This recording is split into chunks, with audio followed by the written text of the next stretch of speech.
آپ نے سنا ہوگا حضور نے سورہ رحمان کے بارے میں فرمایا ہے، سورۃ الرحمن عروس القرآن، یہ سورہ رحمان جو ہے یہ قرآن کی دلہن ہے۔ جیسے دلہن کو آپ خوشنما لباس پہناتے ہیں، آراستہ پیراستہ اس کو گہنے اور اس کو زیور پہناتے ہیں، تو جس طریقے سے سجاتے ہیں آپ دلہن کو، اللہ تعالیٰ نے ایک سورت قرآن مجید میں یہ ایسی رکھی ہے سورہ رحمان کہ اسے خوب سجایا ہے۔ اس میں الفاظ کا در و بست، اس کا اپنا ایک ڈیوائن میوزک ہے۔ یہ لفظ جو ہے آپ حیران نہ ہو کہ میں یہ کوئی شاید توہین کر رہا ہوں قرآن کی، حضور نے یہ لفظ استعمال کیا ہے، تغنو، اس قرآن کو اچھی سے اچھی خوشلحانی کے ساتھ پڑھو۔ من لم یتغن بالقرآن فلیس منا، جو قرآن کو بہتر سے بہتر انداز میں، اچھی سے اچھی آواز میں، خوشلحانی کے ساتھ پڑھنے کی کوشش نہیں کرتا، وہ ہم میں سے نہیں ہے۔ بلکہ ایک مرتبہ حضور رات کے وقت آپ گشت پر تھے اپنے ساتھیوں کے حالات معلوم کرنے کے لیے۔ حضرت ابو موسیٰ اشعری رضی اللہ تعالیٰ عنہ ایک صحابی ہیں، ان کے گھر کے پاس سے گزر ہوا، وہ رات کو تہجد پڑھ رہے تھے، کھڑے ہوئے کیف کے عالم میں قرآن تلاوت کر رہے ہیں۔ حضور کو بہت پسند آئی ان کی قرات، کافی دیر تک وہاں کھڑے سنتے رہے۔ اب انہیں کیا پتا کون سن رہا ہے، بالکل اسی طرح سمجھ لیجئے ایک بات یاد آئی ہے، حضور فرماتے ہیں کہ جس طرح کان لگا کر اللہ قرآن کو سنتا ہے کسی چیز کو نہیں سنتا۔ ہمیں نظر نہیں آتا نا، ہمیں معلوم نہیں ہے، ہم قرآن پڑھ رہے ہیں تو سننے والا کون ہے؟ سب سے زیادہ کان لگا کر خود اللہ۔ یہاں اس لیے مجھے یاد آیا کہ ابو موسیٰ اشعری کو کیا پتا تھا کہ کون سن رہا ہے؟ وہ اپنی کیفیت میں نماز میں تہجد میں قرآن کی تلاوت کر رہے تھے، اور ظاہر بات ہے ان کے گھر ایکڑوں میں بنے ہوئے نہیں تھے، ایک ایک کمرہ، ایک ایک کوئی حجرہ، ایسے ہی تو گھر تھے نا صحابہ کے، لہذا حضور پاس سے گزرے، آواز آئی، کافی دیر سنتے رہے۔ اس کے بعد آپ تشریف لے گئے، صبح فجر میں ملاقات ہوئی تو حضور نے تحسین کے انداز میں فرمایا، یا ابا موسیٰ انک قد اوتیت مزمارا من مزامیر آل داؤد، اے ابو موسیٰ تمہیں تو آل داؤد کے سازوں میں سے ایک ساز اللہ نے عطا فرما دیا ہے۔ جس طرح حضرت داؤد لہن داؤدی مشہور ہے کہ جب وہ پچھلے پہر رات کو حمد کے ترانے الاپتے تھے، قرآن میں ہے کہ پرندے شامل ہو جاتے تھے ساتھ، اور پہاڑ وجد میں آتے تھے، پہاڑ بھی ان کے ساتھ شریک ہوتے تھے۔ تو جس طرح کا اللہ نے ان کو لہن عطا فرمایا تھا، حضور نے تحسین کے انداز میں فرمایا ہے، ابو موسیٰ اشعری اللہ نے تمہیں بھی آل داؤد کے سازوں میں سے ایک ساز عطا فرمایا۔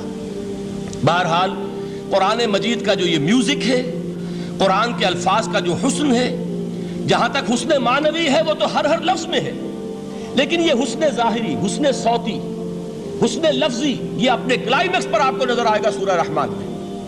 لیکن قرآن میں یہ سورت اس اعتبار سے بھی ممتاز ہے، اس کی 4 آیات پر ذرا توجہ کریں گے، عجیب حقائق سامنے آئیں گے۔ جہاں یہ قرآن مجید کے حسن صوت اور حسن لفظی کی معراج ہے، وہیں اس کی پہلی 4 آیات میں 4 چوٹی کی چیزوں کا ذکر ہے، سب سے اونچی چیزیں۔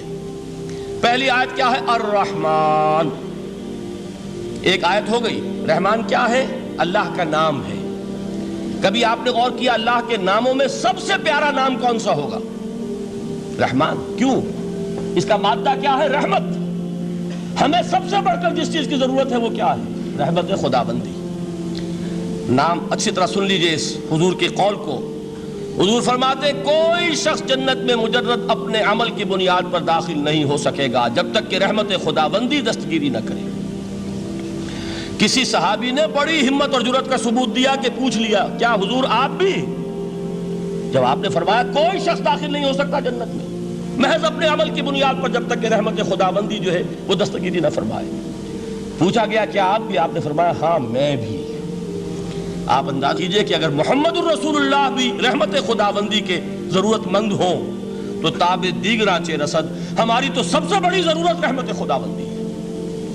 اب یہ رحمت جو ہے قرآن مجید میں اللہ تعالیٰ کی یہ شان 2 الفاظ کے ذریعے سے آتی ہے، رحیم اور رحمان۔ اور کوئی مادہ نہیں ہے جس سے 2 نام بنتے ہوں اللہ کے، لیکن یہ مادہ ہے واحد رحمت کا کہ جس سے رحمان بھی ہے رحیم بھی ہے۔ رحیم صفت مشبہ ہے، رحمت دائم ہو جائے گی، مستقل ہوگی تو رحیم کہیں گے، اور رحمان اس میں رحمت کی ہے وہ شان ہے کہ جیسے ٹھاٹھے مارتا ہوا سمندر ہو، ہیجان کی کیفیت، طوفانی کیفیت، رحمت خداوندی کا طوفانی جوش، وہ ہے رحمان۔ آپ تو رہتے اس علاقے میں ہیں، آپ کو معلوم ہے عرب اگر بھوکا مرا جا رہا ہو تو کیا کہے گا؟ انا جوعان۔ پیاسا مرا جا رہا ہو انا عطشان۔ بہت غضبناک ہوگا غضبان، غضبان آصفہ قرآن میں آیا ہے، بہت غضبناک۔ رحمان جس کی رحمت جو ہے جوش میں ہے، ٹھاٹھے مارتے ہوئے سمندر کے مانند۔ تو یہ اللہ تعالیٰ کے ناموں میں سب سے پیارا نام۔ اب آگے چلیے، الرحمن علم القرآن، رحمان نے قرآن سکھایا۔ رحمت خداوندی کا سب سے بڑا مظہر، رحمان کی رحمانیت کا سب سے بڑا مظہر قرآن ہے۔ ان میں جو منطقی ربط ہے اس کو سمجھتے جائیے۔ اچھا آپ یہ سوچئے، جو علم بھی انسان کو حاصل ہوا وہ کس نے دیا؟ اللہ نے۔ سائنس کا علم کس نے دیا؟ اللہ نے۔ علم آدم الاسماء کلہا، وہ علم الاسماء جو حضرت آدم کو دے دیا گیا تھا ازل میں، یہ اسی کا ظہور ہے، یہ اسی کی ایکسفولیشن ہے جو ہو رہی ہے اور ہوتی رہے گی ابھی۔ اور دوسرے علم ہے وہ کس نے دی؟ اللہ نے دی۔ لا یحیطون بشیء من علمہ الا بما شاء، مخلوق میں سے کوئی اللہ کے علم میں سے کسی شے کا احاطہ نہیں کر سکتا مگر وہ جتنا اللہ دینا چاہے۔ لیکن یہ کہ تمام علوم میں چوٹی کا علم قرآن۔ نوٹ کرتے جائیے، اب چوٹی کی چیزیں جمع کیجیے۔ اللہ کے ناموں میں چوٹی کا نام رحمان، اللہ نے جو کچھ انسان کو سکھایا اس میں چوٹی کا علم قرآن۔ خلق الانسان، انسان کو پیدا فرمایا۔ سوال یہ کہ حیوانات کو کس نے پیدا فرمایا؟ آسمان کس نے پیدا کیے؟ زمین کس نے پیدا کی؟ فرشتے کس نے پیدا کیے؟ کیا مطلب خلق الانسان؟